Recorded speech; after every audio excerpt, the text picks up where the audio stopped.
Kroger Delivery has one mission: to deliver the freshest food right to your door. That's why our drivers are pros. Our trucks are refrigerated. And when it comes to low prices, we always deliver.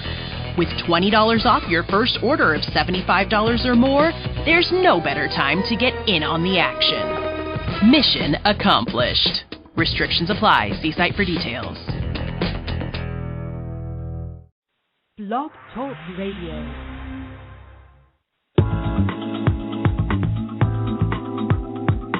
Get ready for success. Leadership Strategies for Women is a show dedicated to providing practical and valuable strategies for emerging female leaders of today. It's your time to get inspired, motivated, and challenged to achieve your best. And now, here's leadership speaker and coach, Ellie Nieves.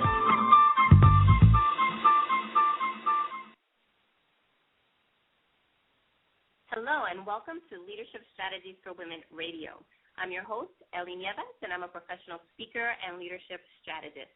I'm also the founder and president of Leadership Strategies for Women, a personal and professional development firm that helps women like you to develop the confidence and leadership skills that you need to achieve your best in every area of your life.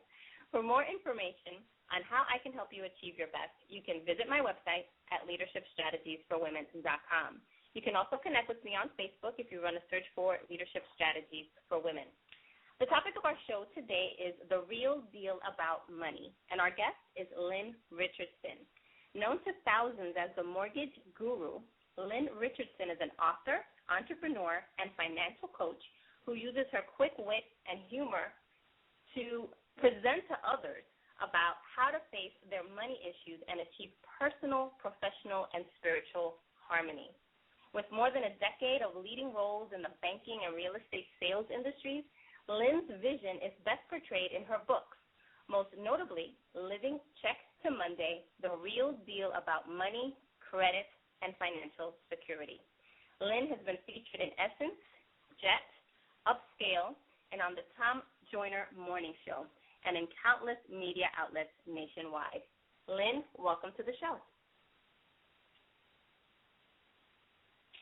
Hello, so happy to be here. Lynn, it's an honor to have you on the show, and I want to learn more about your background and how you became a financial expert. Wow, I would probably say through experience. I mean, I went through many of the issues that people face early in their lives. In college, I had too many credit cards, a bunch of scholarships, couldn't pay any of my creditors, so when the creditors would call and say, Lynn, can you borrow the money? I'd ask them if I could borrow it from them. And, of course, that didn't get me very far. So I learned very early on, unfortunately, the hard way, that the way I was dealing with money was not going to get me where I wanted to be. I went on to become one of the nation's top mortgage and real estate professionals after helping a lady with 4 bankruptcies and 2 foreclosures overcome her credit issues. She got into a house with a 6% interest rate, $1,400 down, and went on to become a successful real estate investor. So I believe if she can do it, anybody can. And from there, written several books, running companies for celebrities, and just giving it to people real information, the truth. I think there's too much financial literacy. People know what to do. What they don't know how to do is change the mindset and the behavior that causes them to do what they do. So it was really by experience and just me being passionate about what I give back to the world. That's wonderful. So, Lynn, in your book, Living Check to Monday, The Real Deal About Money, Credit, and Financial Security, your goal is to change the way Americans think about money. How can we begin that process? How can we start thinking differently about money? Well, the first thing I think we need to know is that we can control it. Money, unlike joy, happiness, pain, and everything else that you can think of that's abstract, those things you cannot measure, but money you can measure. And it's a real simple mathematical process that we learned in kindergarten. 1 + 1 = 2. So the first thing is to begin to know and understand that if 1 + 1 = 2 and your stuff adds up to 10, it'll never fit into 2. So many people live their lives struggling, living beyond their means, when really it comes down to a mathematical equation.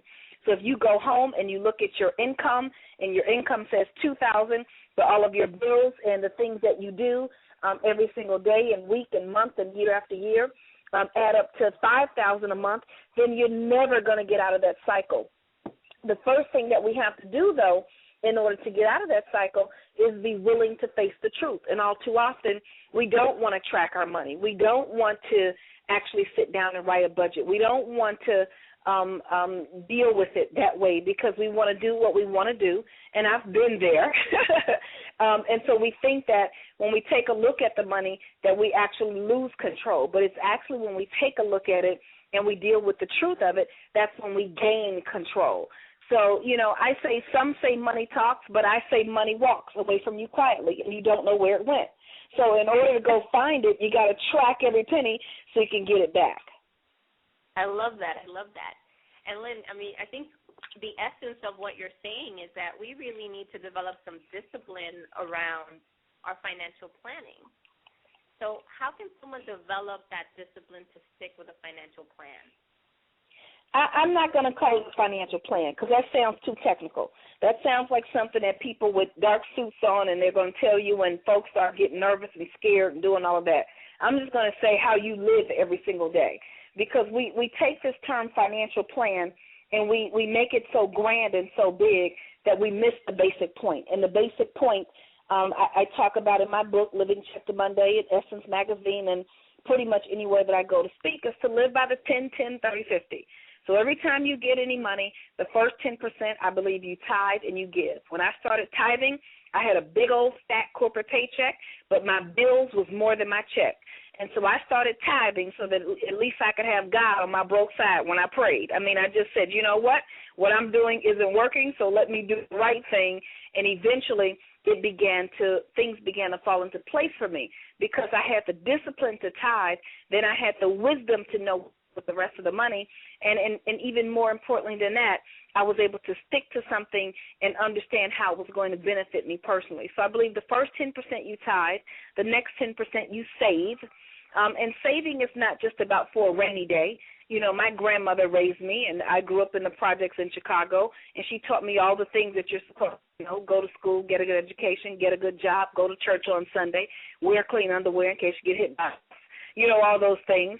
But she also taught me to save for a rainy day. Well, saving is not just about for a rainy day. Saving is to put you in a position where you can harvest in the season of a famine. We just recently went through one of the worst economic cycles ever, but there were more millionaires made during this cycle than in any other time in the history of the world. And that's because of the savers of the world. The savers were able to go out and get real estate for pennies on a dollar and then watch it go back up in value. They were able to get stock when the stock market first fell apart, and the stock was 2 cents, per share for some of the major corporations, or $2, and then they went up later to $10 and $20. So saving is about being able to reap a harvest. And then the next 30% is cash in your pocket. The reason why I say it needs to be cash is to prevent you from having what's called a spending addiction. A spending addiction is what you have when you go to Walmart for toothpaste and you walk out with $179.47 worth of stuff you don't need. Well, I was living this lifestyle, and I went to the cash register. I had $200 worth of stuff, but I only had $100 cash in my pocket. Now, if I had had a credit card, debit card, or a check, I would have just written or swiped without thinking. But because all I had was the cash, I had to stop. Of course, I was embarrassed. I had to put some stuff back, but it taught me a valuable lesson. So the 30% is cash in your pocket for all of your incidentals, hair, nails, but also grocery, gas money, all those kind of things, going out to eat with your friends, entertainment. And then the last 50% stays in your checking account for your bills. The first 10% you tithe, the next 10% you save, 30% is cash. It is hard cash, and if you cannot get it with that cash, you can't do it. How many times have we said to ourselves, I don't have enough money, but then all your friends want to go out to eat at lunch, and so you go out too and you just swipe your card. So the biggest thing, Ellie, I think that if we can get this basic premise, if you can learn to spend less money than you actually have, then you can get on the road to becoming wealthy. And I believe the 10-10, I shouldn't say I believe, I know that the 10-10-30-50 has helped so many people as I've spoken around the country and, in fact, the world.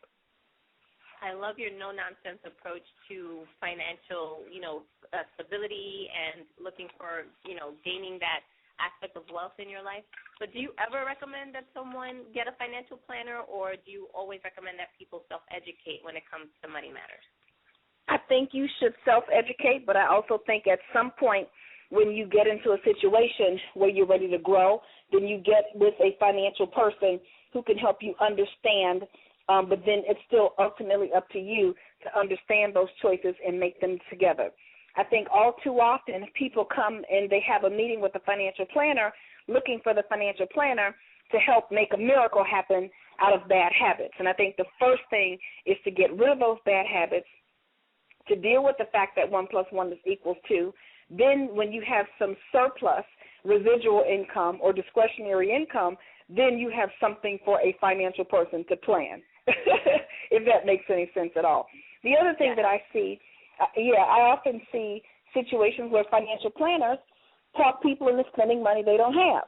So, if I sit with you and I look at your budget, and I'm literally looking at every single penny, if I already see that you don't have enough money to pay your bills already, I'm not going to ask you to invest in anything, not even an insurance policy. And as much as I think everybody needs good life insurance and annuities and investments and retirement plans, if you don't have enough money right now to pay your bills every day, then I would be remiss, and in fact, in my opinion, it's not even ethical to ask people to spend money in other areas when they can't even afford what they have. So I see that as well. I see people who have financial planners, but they're living beyond their means. Like, it doesn't make any sense. There needs to be just a standard that is set to live below your means, and then you get someone to help you plan the excess. That's what I believe. That's great. And no matter what, there is that level of self-education, right? Because before you even go to a financial planner so that you can engage that person in an educated way, you really need to do some homework on your own before you step into that situation. I mean, I wouldn't say necessarily do homework on your own. It's like trying to find a prescription. If I'm ill and I don't even know what it is, and I just start researching prescriptions, I don't even know what my illness is. So I think you need to go in and get a diagnosis. But when you get the diagnosis with the financial coach or with the financial planner, then you get educated in the process as well. So then you can make an educated decision. So you're not just going in, sometimes people, they'll try to research all the first-time homebuyer programs. Well, it's kind of impossible because there's so many, thousands of them that you never know which one to go pick up. Let someone diagnose, help you with your situation, give you good diagnosis, and then when the prescription is ready to be written, you get educated about which prescription you're going to choose. Great advice. So you were just talking about buying a home. And given the current market conditions today, is this a good time to buy a home? Absolutely. Prices are low. Absolutely. Yes. Great. And do you have any strategies for small business owners? I know we were talking about individuals with their own personal finances, but what about small business owners who are trying to also keep tight budgets in this economy and are trying to grow their businesses? Small business owners first need to make sure that they have a stream of income that they can rely upon. Unfortunately, if you're a small business owner and you're only depending on whatever you make that week or whatever commission or whatever sale comes in, it often puts small business owners in a situation where they experience financial peril, when really it should be about having a balance between your own small business and some kind of reliable income stream until you get to the place that you can manage and then go independent 100%. I think there's a lot of, and I left corporate America and did all of that, and I run companies for celebrities and what have you, but people make it really glamorous, like I quit my job. Well, when you quit your job, then you probably have no money and no benefits. And even if you do get money, well, it's probably cyclical. You may get a lot of it 1 month and not enough of it for 2 more months. So I would just really caution small business owners to live far below their means. I would say that if you get a big contract, live like you don't have it. Live like you did when you had no money. Be really frugal about what you spend. If you get a $50,000 contract to take you through the next 10 months, try to live off of $20,000 and preserve the other $30,000. Keep your overhead low. What do you need an office space for if it's just a matter of you sitting there typing on the computer. So keeping the overhead low, keeping the expenses low, I think is important. But also for small business owners to always be in the business of business development. What happens to small business owners is you go out and you make some good deals, and then you work them, and then when you finish working those deals, you realize there's no more deals. You have to always be in the business of marketing yourself, branding yourself, going out to get new business, building new relationships, sticking to your goals, assessing them every 60 days, being honest with yourself about what's working, what's not working, and taking things to the next level. But I could talk about that for years. I do a lot of business coaching. I do brand management. Russell Simmons calls me a brand builder. So I could really go in a whole other direction with that conversation. That's great advice. So, Lynn, if one of our listeners wanted to get in touch with you, how could they do that? It's easy as 123-888-LYNN-123. My website is lynnrichardson.com, and my phone number is 888-LYNN-123. Very easy. Great. And how about your book, Your Living Check to Monday, The Real Deal About Money, Credit, and Financial Security? Where can our listeners get your book? Amazon.com or at lynnrichardson.com, either one. Wonderful. Lynn, thank you so much. You've been a great guest. You've shared some incredible advice with our listeners, and I'm sure that it's going to help them to, really plot a journey to financial success. Thank you so much for being on the show. Thank you for having me. Thank you so much. It's been a pleasure and an honor. And to all my listeners, bye-bye. Thank you for I love to hear so much from you when you connect with me on Facebook, so make sure that you look for me on Facebook. Until next time, God bless. Kroger Delivery has one mission: to deliver the freshest food right to your door. That's why our drivers are pros. Our trucks are refrigerated. And when it comes to low prices, we always deliver. With $20 off your first order of $75 or more, there's no better time to get in on the action. Mission accomplished. Restrictions apply. See site for details.